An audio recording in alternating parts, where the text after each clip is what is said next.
Hello friends, তো তোমরা অনেকে আমার হোম ট্যুর চেয়েছো, তো হোম ট্যুর দেখানো হলো না। তো আমি আমার রুমের কিছুটা অংশ দেখাচ্ছি। এটা হলো আমার দোতলার স্টার্টিং। এই যে দেখো, এটা এখান থেকে হলো আমার দোতলার স্টার্টিংটা শুরু। তো এখানে রয়েছে একটা, উঠেই পাবে একটা সোফা ফার্স্টে। তো একটা সেন্টার টেবিলও ছিল, ওটাকে সরিয়ে রাখা হয়েছে, নিচে নিয়ে যাওয়া হয়েছে। তারপরে চলো এবার যাচ্ছি আমরা বেডরুমের দিকে। এই যে এটা হলো আমার বেডরুমের দরজা ঢোকার। তো খুব শীঘ্রই আসছে তোমাদের একটা হোম ট্যুর নিয়ে আমি আসছি, খুব শীঘ্রই দেখাবো। তো এই দরজাটা খুলেছে, দরজাটা খোলার পর ফার্স্টেই দেখাই, এটা হলো আমার ড্রেসিং টেবিল, যেটা হলো আমার খুব শখের জায়গা। কারণ এখানে আমি সাজতে ভালোবাসি, তো সাজি, তারপরে ভিডিও বানাই। তো এখানে রয়েছে একটা, এই যে এরকম একটা ফুলদানি রেখেছি এই সাইডে।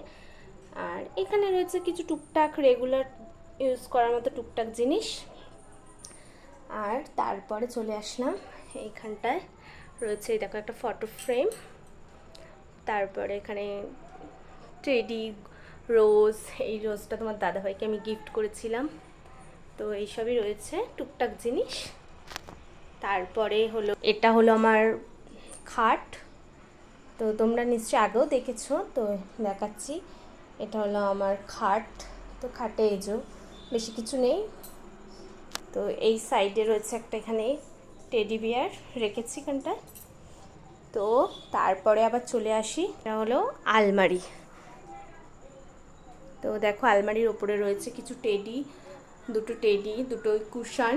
কুশান দুটোকে ওপরে রেখেছি, কারণ হলো আজকে আমি বেডশিটটা চেঞ্জ করেছি, তো তার জন্য। এই সাইডে একটা চেয়ার রয়েছে। তারপর চলে আসি, একটা ওয়ার্ড্রপ রয়েছে। এই ওয়ার্ড্রপের মধ্যে রেগুলার ইউজ করার ড্রেস এর মধ্যেই রাখা হয়। তো তারপরে এই যে, এটা তো তোমরা আগেও দেখেছো, এটা হলো আমার বিয়েতে যারা ক্যামেরা করেছিল, তো তারাই গিফট করেছে আমাকে। এই যে খুবই সুন্দর ক্যামেরার ছেলেগুলো গিফট করেছে। তো এখানেও রয়েছে একটা ফুলদানি। তো ফুলদানিটা দেখা যাচ্ছে না, তাই আমি দেখাচ্ছি। এই দেখো ফুলদানি। তারপরে এখানে রয়েছে নানান রকম সব টেডি বিয়ার। তো আর এখানে রয়েছে আরও একটা ফটো ফ্রেম। আর এই যে জানালা। তো এটুকুই রয়েছে। আর তোমাদের নেক্সট ভিডিও খুব তাড়াতাড়ি আসছে, যেটা হলো আমি হোম ট্যুরটা দেব। তো দেখো।